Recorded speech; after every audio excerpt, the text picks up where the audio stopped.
The resurrection of Christ is completely rational.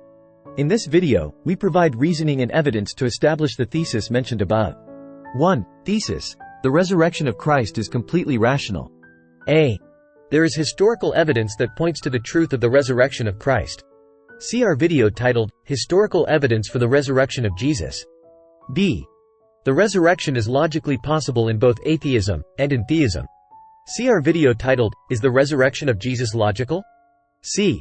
So, there is no rational reason to reject the resurrection of Christ. D. Atheists believe in things that are much less probable than the resurrection of Christ, e.g., abiogenesis and naturalistic mega-evolution, both of which are logically and empirically impossible, as we have demonstrated in many videos. E.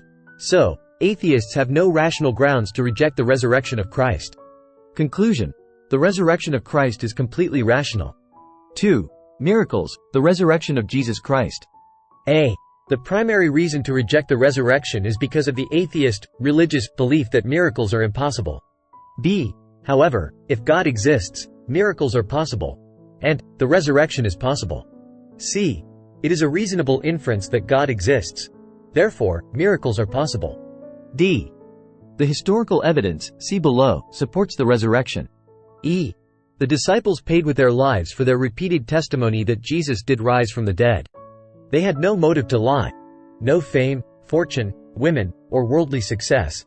Just beatings, imprisonment, and ultimate death. They had been skeptical, but were converted by the evidence for Jesus' resurrection. F. The disciples had empirical evidence for the resurrection of Jesus. They saw him, heard him, touched him, ate meals with him, after he came back from the dead, for a period of 40 days. Based on this empirical evidence, they testified that Jesus had come back from the dead, and they were willing to give their lives for this fact. G. These facts rule out alternative hypotheses, that the disciples were lying or that they were mistaken. Not hallucination. Many different followers saw Jesus, post-resurrection, heard him, touched him, spoke with him, ate meals with him, on many different occasions over 40 days. This rules out the hypothesis that Jesus was an individual hallucination. Not mistaken. All of the disciples, and many other followers, saw Jesus, post-resurrection, heard him, touched him, spoke with him, ate meals with him. This rules out the hypothesis that they were mistaken about Jesus being alive, after his crucifixion and resurrection. Not lying. Men will lie to avoid hardship, to avoid punishment, to avoid torture, to avoid death. Men will lie to gain fame, fortune, women. The disciples had none of these motives. Their testimony, that Jesus came back from the dead, brought them hardship, punishment, torture, and death. And their testimony did not bring them fame, or fortune, or women. They lost their possessions, their families, and their lives, for their testimony. So, the lives of the disciples stands as testimony to the truth of the death and resurrection of Jesus Christ. And, so does their verbal and written testimony, attested to by independent writers Matthew, Mark, Peter, Luke, John, Paul. H. Therefore, it is reasonable and rational to infer that the resurrection of Jesus Christ did indeed occur. Conclusion: it is reasonable and rational to infer that the resurrection of Jesus Christ did indeed occur. 3. Historical evidence: the resurrection of Jesus Christ. A. Jesus' tomb was found empty by a group of his women followers on the first day of the week following his crucifixion. B. Various individuals and groups on different occasions and under varying circumstances experienced appearances of Jesus alive. C. The first disciples came sincerely to believe in Jesus' resurrection despite every predisposition to the contrary. Dr. William Lane Craig. Conclusion: the resurrection of Christ is a reasonable and rational inference from the historical evidence. 4. Historical minimal facts: the resurrection. These are facts that are considered historical by a nearly unanimous consensus of modern scholars. A.